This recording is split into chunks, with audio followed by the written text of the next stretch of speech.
Nah, karena raja sendiri tidak bisa menyampaikan, maka utusan orang-orang yang dianggap Kanjeng Susuhunan itulah dia menjadi wakil dari raja itu. Maka diberi gelarlah orang-orang yang dianggap bisa melerai dan bisa meredam amarah rakyat Nusantara itu, diberikan gelar Wali Songo.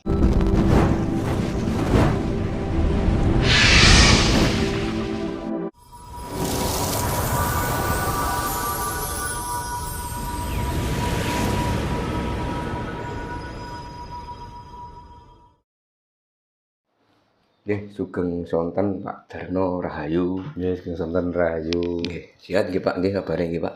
Nggih, kantuk pangestunipun sehat. Nggih. Niki Pak, saya pengen Pak Darno untuk meluruskan lah terkait sejarah tentang masuknya Islam ke tanah Jawa. Tadi saya baca di medsos bahwa masuknya Islam ke tanah Jawa ini kan tidak lepas dari Wali Songo Pak. Nggih. Yang saya menjadi tanda tanya dalam hati saya itu terkait Wali Songo itu merupakan keturunan dari Nabi Muhammad. Nah, ada lagi yang mengatakan bahwa sebenarnya Wali Songo itu keturunan Cina. Nah, sebetulnya yang benar itu yang mana Pak? Apakah benar Wali Songo itu keturunan dari Nabi Muhammad? Monggo Pak.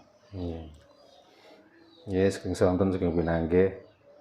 Salam Rahayu sagung dumadi kagem ten pundi kemawon pidalem.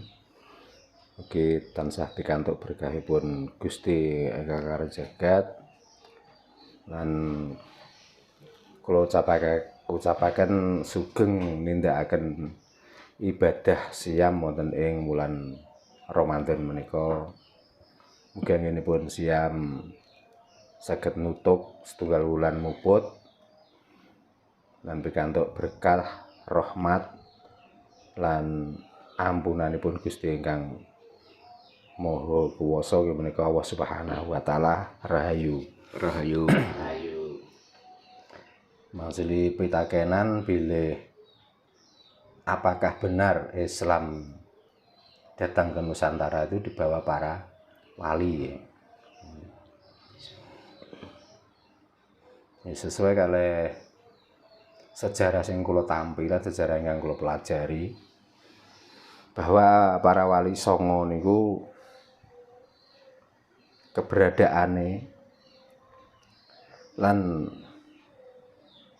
cara dakwah atau dia waktu itu dakwah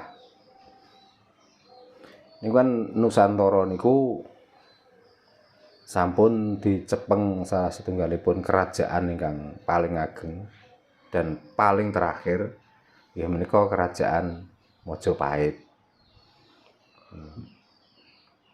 Nah, sebelum ada kerajaan Majapahit, jadi jauh sebelum kerajaan Majapahit, Nusantara niki sebagian besar sudah ada yang beragama Islam. Termasuk yang banyak dikenal oleh masyarakat Nusantara bahwa datangnya Panglima Cheng Ho yang pertama orang Cina datang ke Nusantara, di samping dia untuk berdagang, Panglima Cheng Ho juga membawa risalah Islam waktu itu. Nah, antara Panglima Cheng Ho dan para wali, apalagi yang dinamakan Wali Songo, bahkan Wali Songo sendiri itu kan malah yang terakhir sesudah wali-wali yang sudah menyebar di Nusantara ini. Jadi kalau agama Islam pertama dibawa Nusantara oleh para wali, kalau saya sendiri bukan. Betul sepakat nggih Pak. Betul sepakat. Masalahnya sakderenge wonten Wali Songo, Nusantara niki sudah ada pemeluk Islam. Dan contohnya Panglima Diponegoro. Kalau dibanding dengan runtuhnya kerajaan Majapahit, mungkin Panglima Diponegoro setelah runtuhnya kerajaan Majapahit nggih. Termasuk para niki yang disebut Ki Ageng. Ya, termasuk Ki Ageng Pemanaan, Ki Ageng Tarup dan lain sebagainya. Ini kan sebelum ada Wali Songo. Yang tadi yang ditanyakan tentang Wali Songo nggih. Lain kalau wali-wali yang lain, contohnya di Tuban juga banyak wali yang dia itu sebelum ada Wali Songo. yang bertempat tinggal di Kecamatan Palang. Selain Syekh Maulana Asmoro Kondi, di situ sudah ada wali namanya Pangeran Gagar Manik atau Kiai Tundung Musuh. Nah, terus ada pula di sebelah barat Kiai Andong Wilis. Itu juga konon diceritakan bahwa itu juga wali. Ada lagi di utara pertigaan Manunggal Utara, wonten wali Ki Jogobelo. Nah, orang-orang ini juga termasuk di samping untuk membela dan untuk membentengi Nusantara, dia juga bersiar tentang agama kok. Nah, itu jauh jaraknya dengan wali-wali yang bentukan dari negara Mojopahit yang dinamakan Wali Songo. Karena Wali Songo itu kebanyakan, sebagian besar, bukan sebagian, kebanyakan besar itu kan bentukan dari kerajaan Mojopahit.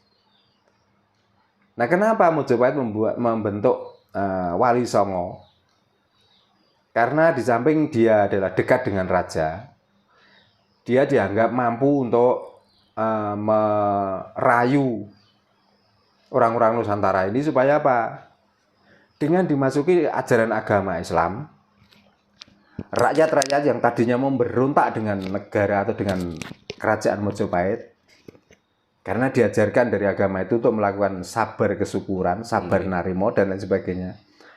Akhirnya kan meredam rakyat Nusantara ini yang waktu itu tidak cocok dengan hukum atau tidak cocok dengan peranatan Raja Mojopahit itu. Nah, dari situlah manfaatnya, karena para wali ini bisa meredam amarah rakyat Nusantara itu, maka ditetapkanlah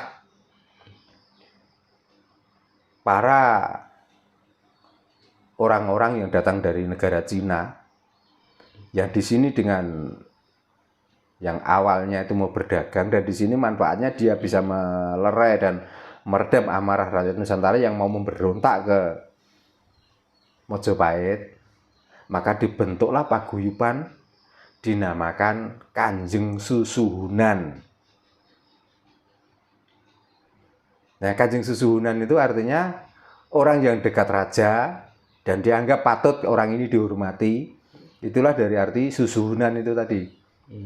Nah, karena raja sendiri tidak bisa menyampaikan, maka utusan orang-orang yang dianggap Kanjeng Susuhunan itulah dia menjadi wakil dari raja itu. Maka diberi gelarlah orang-orang yang dianggap bisa melerai dan bisa meredam amarah rakyat Nusantara itu, diberikan gelar Wali Songo. Karena ada yang menceritakan bahwa orang-orang yang dari Arab, katanya waktu itu, sudah mengirim wali yang pertama sampai 9 kali, maka wali yang terakhir dinamakan Wali Songo. Itulah menurut versi mereka. Untuk apa? Untuk menguatkan bahwa di sini itu seolah-olah negara yang tidak, tanpa didatangi para wali, negara yang tidak beragama.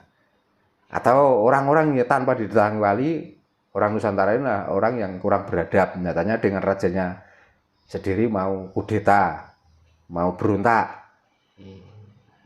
Kan itu klaim sepihak sebenarnya. Iya, betul. Nah, orang Nusantara itu gimana tuh? Orang Nusantara itu kan biasanya kalau tidak ketemenan, apa bahasanya ketemenan? Kalau tidak keterlaluan, kan dibiarkan. Nah, karena keterlaluan raja itu, ya, karena terkenal Raja Mojopahit itu akhir-akhir ceritanya, dia sudah tidak mempedulikan rakyatnya lagi. Dia tidak mengedepankan tentang kemakmuran rakyat, tapi dia mengedepankan keegonya sendiri dan mengedepankan kepentingannya sendiri. Contohnya, saat ini Syekh Maulana Ibrahim Asmoro Kondi mau masuk ke sini, ya, karena dia mencari saudaranya yang di Trowulan, yaitu Syekh Jumadil Kubro atau Syekh Murtolo waktu itu. Akhirnya ketemunya di kerajaan Mojopahit dan di situ sempat berdialog. Tapi versi ini jangan dicampur adukkan dengan versi mereka orang-orang yang taunya itu instan loh ya. Iya. Ini mengurai sejarah yang sebenarnya. Akhirnya tahu kelemahan raja itu. Raja bisa didekati, asal raja ini dibawakan putri boyongan. Gitu. Akhirnya bagaimana? Saya Maulana Ibrahim Mas Morkodi setelah minta izin datang ke sini dan untuk berdagang, dan dia membawa putri boyongan waktu itu, namanya walaupun orang Cina, walaupun orang Tiongkok, ya, namanya Dewi Anorowati. Ya. Nah, Dewi Anorowati itulah dibawa ke sini sehingga Prabu Brawijaya waktu itu terpikat dengan kecantikan Dewi Anorowati, maka Prabu Brawijaya sudah tidak mempedulikan lagi dengan Maulana Makdum Ibrahim Mas Morkodi. Apa di sini mau berdagang, apakah di sini mau dompleng di kerajaan, apakah di sini mau minta apa. Jadi semua ucapannya diiyakan, yang penting Dewi Anorowati itu bisa menjadi miliknya Prabu Brawijaya karena terpikat kecantikannya itu. Sehingga sampai Prabu Brawijaya sendiri lupa bahwa dia sudah mempunyai permaisuri dari Cina yang namanya Dewi Tan In Kian. Siapa Dewi Tan In Kian? Dewi Tan In Kian adalah ibu dari Raden Patah yang waktu itu. Karena terpikat dengan kecantikannya Dewi Anorowati, maka dia sampai tega. Dewi Tan In Kian ya waktu itu sudah hamil 7 bulan. Ya, dengan bujuk rayunya Dewi Anorowati karena ingin menguasai kerajaan dan kepingin memperluas jajahannya dan kepingin memperbanyak bawaan orang-orang yang dari Cina itu supaya bisa masuk ke Nusantara, bisa diterima oleh Prabu Brawijaya. Maka mengetahui Dewi Tan In Kian ini sudah hamil 7 bulan dan nanti ini menjadi putra raja karena sama-sama dari Cina, nanti ini yang akan menjadi wakil penguasa di Nusantara. Maka Dewi Anorowati meracuni Prabu Brawijaya untuk supaya Dewi Tan In Kian diusir.